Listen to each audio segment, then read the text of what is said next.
ఏది వరమో నువ్వు ఈ రోజు ఎపిసోడ్ విషయానికి వస్తే ఇంకా జానకమ్మ దగ్గరికి ఆ రాజారావు అయితే వెళ్తారు కదా, అంటే వాళ్ళ మనవరాలని చూడడానికి వెళ్ళినప్పుడు ఆవిడ చెప్తుంది తీసుకెళ్ళండి ఈ అమ్మాయిని. అంటే ఎలా తీసుకెళ్లేది నేను, ఈ అమ్మాయి ఎవరో కాదు నా కూతురికి కూతురు అంటే ఇంకేమైనా తీసుకెళ్ళచ్చు కదా అంటే తీసుకెళ్ళడానికి కుదరదు. ఎందుకు అంటే నా కూతురేమో ఒక చేతిలో ఘోరంగా మోసపోయింది, అలాగే పెళ్లి కాకుండానే తల్లయింది. ఇంకా నా కొడుకు ఏం చేశాడు అంటే ఎలా అయినా సరే పరుగు పోతుందన్న ఉద్దేశంతో ఆవిడకి చనిపోయింది అన్న విషయం అయితే చెప్పాడు. ఇప్పుడు నా మనవరాలు బతుకుంది అని చెప్పి నా కూతురికి తెలియలేదు, పోని అలా కూడా నేను ఇదిగో నా కూతురు బతుకుంది అని చెప్పి తీసుకు వెళ్ళాను అంటే ఆవిడకి ఇంకొక పెళ్లి అయిపోయింది. ఆ పెళ్లి అయిపోయి 3 పిల్లకాయలతో హ్యాపీగా ఉంది.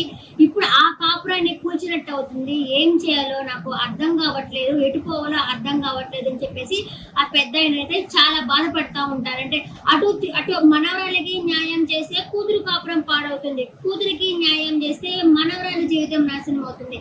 ఏం చేయాలో ఎటు చేయాలో తెలియక ఆయనకి బీపీ డౌన్ అయిపోతుంది ఆయనకి. ఇంకా ఆవిడ అడుగుతుంది మరి ఏం చేయాలా అంటే ఇప్పుడు ఏం చేస్తాము, ఇప్పుడు నిన్ననే చెప్పినాడు చెక్ ఇచ్చి ఎంత కావాలంటే అంత తీసుకో అని చెప్పేసి. అసలు దాన్ని అనాథాశ్రమాన్ని పడగొట్టేస్తున్నప్పుడు ఆ చెక్కు తీసుకున్న వాళ్ళు ఎక్కడ ఉంటారు, ఏం చేస్తారు?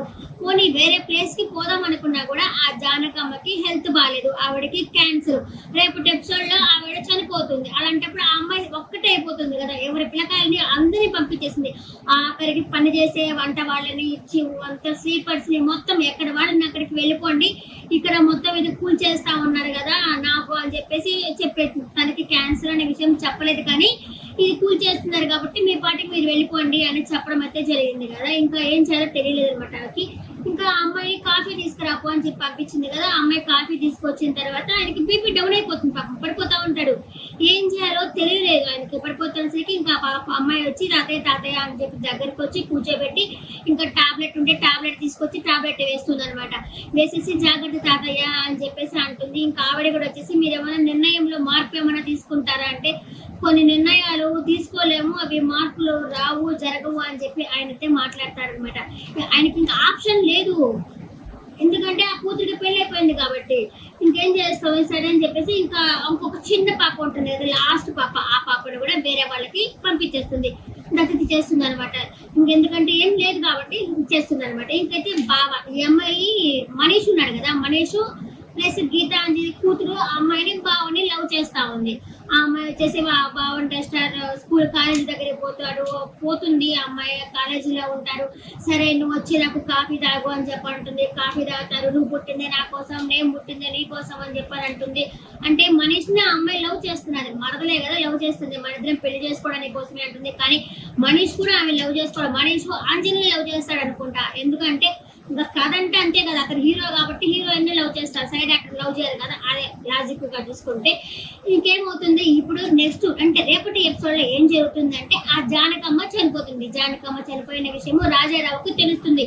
ఇంకెలాగా ఇంట్లో అమ్మాయి ఒంటరిగానే ఉంది, అందుకని మనిషిని అడుగుతారు నీకు ఒక పని చెప్తాను చేస్తావా అంటే చెప్పు తాతయ్య చేస్తానంటే ఈ విషయం ఎవరికి చెప్పద్దు అంటే నేను చెప్పను అని చెప్పి అంటాడు.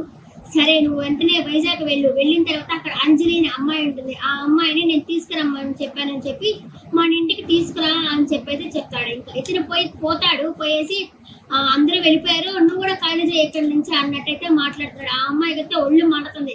అలా కాకుండా తాతయ్య తీసుకురమ్మన్నాడు మా తాతయ్య అని చెప్పుకుంటే పోయింది, అట్లా చెప్పకుండా నువ్వు కూడా ఖాళీ చేసి పో అని చెప్పినప్పుడు ఆ అమ్మాయి కోపడుతుంది అనుకుంటా. మొత్తానికి వాళ్ళ ఇంటికే వచ్చి చేరుతుంది. ఎందుకంటే మనము ప్రమోషన్ లో చూస్తున్నాం కదా, ముందు స్టోరీ ఇప్పుడే పుంజుకుంటా ఉంది. ఈ ఎపిసోడ్ పట్ల మీ అభిప్రాయాన్ని కమెంట్ సెక్షన్ లో కమెంట్ చేయండి.